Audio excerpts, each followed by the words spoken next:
dialogue avec les plantes. Quand la presse internationale s'empare du nom de Baxter et de ses expériences sur les plantes, Pierre-Paul Sauvin est un très calme employé de l'International Telephone and Telegraph (ITT) du New Jersey. Cette affaire de plantes, dotée d'un psychisme, le fascine, d'autant plus qu'il est lui-même passionné d'électronique. Pierre-Paul Sauvin entreprend donc de perfectionner, par tous les moyens possibles, les appareils mis au point par Clive Baxter, l'ancien de la CIA, qui fait pleurer les philodendrons. À la place de la plume enregistreuse du détecteur de mensonges, il introduit un oscilloscope, qui détecte instantanément tout changement de conductivité sous l'électrode. Il y joint même un oscilloscope sonore, qui produit un son en réponse aux signaux de la plante et qu'il enregistre sur un magnétophone. Ainsi, assis à son bureau, Pierre-Paul Sauvin peut téléphoner à ses plantes et leur parler directement. Il peut dialoguer avec elles, leurs réponses sont relayées par l'oscillateur. Pendant des heures, il se comporte comme si sa jambe le grattait. En fait, il s'est fixé sur le mollet une petite radio, grâce à laquelle il peut contrôler les conditions de lumière et de température de la pièce où se trouvent les plantes. C'est une version sophistiquée de ce que des milliers de personnes pratiquent tranquillement en arrosant leurs plantes. Elle leur parle, elle les essuie, elle les caresse, et beaucoup peuvent affirmer que cela leur fait du bien. Sauvin, lui, finira par recevoir les chocs émotionnels de ces plantes à de très grandes distances, et il leur transmettra des sensations auxquelles elles réagiront à plus de 130 km de là.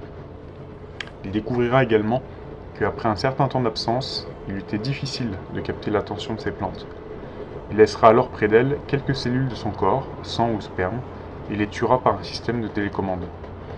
Sauvin avouera préférer le sperme au sang, plus douloureux et moins plaisant à récolter. Ce qui le conduira à se demander si les plantes n'étaient pas capables de répondre aux chocs de plaisir comme aux chocs douloureux. Au cours d'un week-end passé avec une amie chez lui, il détectera chez ces plantes de fortes marques d'excitation tout à fait parallèles à son propre plaisir sexuel. Amplifiées par l'oscillateur, ces marques d'excitation devaient s'élever en un cri perçant au moment de son orgasme. Après une telle expérience, l'ingéniosité de Sauvin n'aura plus aucune limite. Il élaborera un système pour envoyer des ondes de pensée à une plante qui réagirait de manière à provoquer l'ouverture des portes de son garage. Il s'affirmera même capable de pouvoir influencer un avion télécommandé en vol en stimulant une de ses plantes, elle-même reliée à un oscillateur branché sur le système de commande de l'appareil. Cette invention débouchait pour lui sur un système de protection des avions contre les détournements. Des plantes, reliées à un dispositif d'alerte, capteraient la tension émotionnelle d'un avion détourné et transmettraient l'alarme à des appareils au sol. Bien entendu, tous les travaux sur le psychisme des plantes ne débouchent pas sur d'aussi étranges inventions. Luther Burbank, un Californien de Santa Rosa, a ainsi passé des années à développer une nouvelle variété de cactus dépourvus d'épines. Tout en travaillant avec ces plantes, il avait pris l'habitude de leur parler. Vous n'avez rien à craindre. Vous n'avez nullement besoin de vos défenses. Je serai là pour vous protéger. D'après Manly P. Hall, le président de la Société de recherche philosophique américaine, l'amour de Luther Burbank pour ces plantes était une sorte de nourriture mystérieuse qui faisait grossir les végétaux et les incitait à produire davantage de fruits. Manly P. Hall explique « Burbank m'a déclaré que dans toutes ses expériences, il essayait de donner confiance aux plantes. Il leur demandait de l'aider et les assurait qu'il prendrait le plus grand soin de leurs petites existences. Luther Burbank disait aussi que les plantes avaient plus de 20 sens, mais que puisqu'elles étaient différentes des hommes, il nous était impossible de les reconnaître. Il n'était pas sûr que les arbres et les fleurs pouvaient comprendre ces paroles, mais il était convaincu que par télépathie, ils pouvaient comprendre ce qu'il voulait leur dire. Au moment même où Burbank procédait à ses recherches, à l'autre bout du monde, un physicien en effectuait d'autres sur les 20 sens des plantes. Jagadish Chandra Bose, un professeur de physique au Presidency College, Calcutta, en Inde, tentait d'établir pourquoi les métaux et les muscles offraient des réponses similaires face à une tension.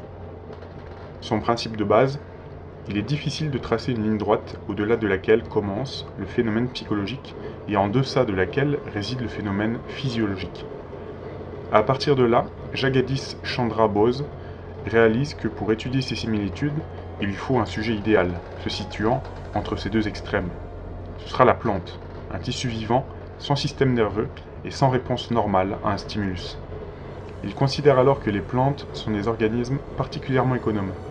Ils respirent sans l'aide de système respiratoire, ils assimilent la nourriture sans système digestif, ils bougent sans muscles. On pouvait donc considérer que les plantes pouvaient répondre à une excitation sans système nerveux. Il met alors au point un dispositif grâce auquel, par le biais d'un faisceau de lumière, le plus petit mouvement du tissu de la plante serait amplifié des milliers de fois. Il pourra ainsi montrer que les feuilles de marronnier d'Inde, de carottes ou de navets ont le même profil de réponse à une tension que les muscles et les métaux. Il découvrira également qu'il est très facile d'anesthésier une plante.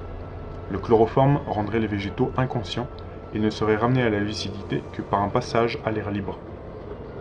Après quelques années de recherche, Jagadish Chandra Bose publie les 2 volumes de la réponse des plantes comme moyen de recherche physiologique, où il révèle une remarquable similitude entre la peau des reptiles et des amphibiens et celle des fruits et des légumes.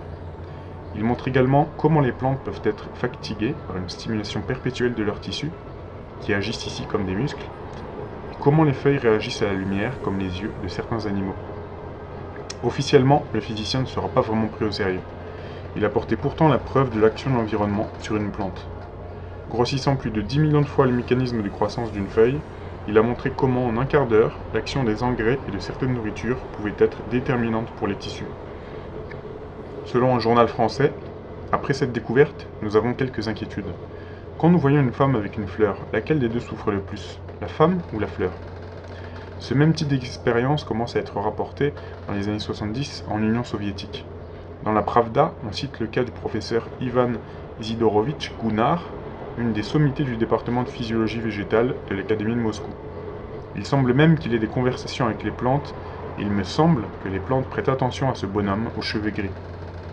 Un film, réalisé à l'intérieur du même département, montre comment les plantes réagissent aux agressions de l'environnement, au vol d'une abeille ou d'une mouche, ainsi qu'aux injures. Les réponses, enregistrées sur des diagrammes, rappellent celles qu'a pu obtenir Cliff Baxter. Dans le magazine mensuel Nauka i Religia, un article relate les découvertes d'un scientifique de la République soviétique kazakh, une région riche en vergers. On a ainsi remarqué que les plantes et les arbres pouvaient réagir aux maladies ou aux états émotionnels de ceux qui s'en occupaient. Certains chercheurs ont été beaucoup plus loin. On se demande aujourd'hui si les plantes ne peuvent pas sélectionner, après un dressage, différents types de minéraux, voire être hypnotisées. Alors vous pouvez soutenir mon travail sur cette chaîne en me faisant un petit don via PayPal. Vous avez le lien dans la section à propos de la chaîne YouTube. Et je voulais vous présenter également mon nouvel espace sur Patreon qui en fait vous permet d'accéder à mes vidéos un jour à l'avance et aussi d'avoir accès à une vidéo exclusive par semaine sur un thème choisi. Voilà, je vous remercie beaucoup pour votre soutien qui me permet en fait de passer davantage de temps sur mes recherches historiques, livresques et autres, et aussi de passer plus de temps sur le montage des vidéos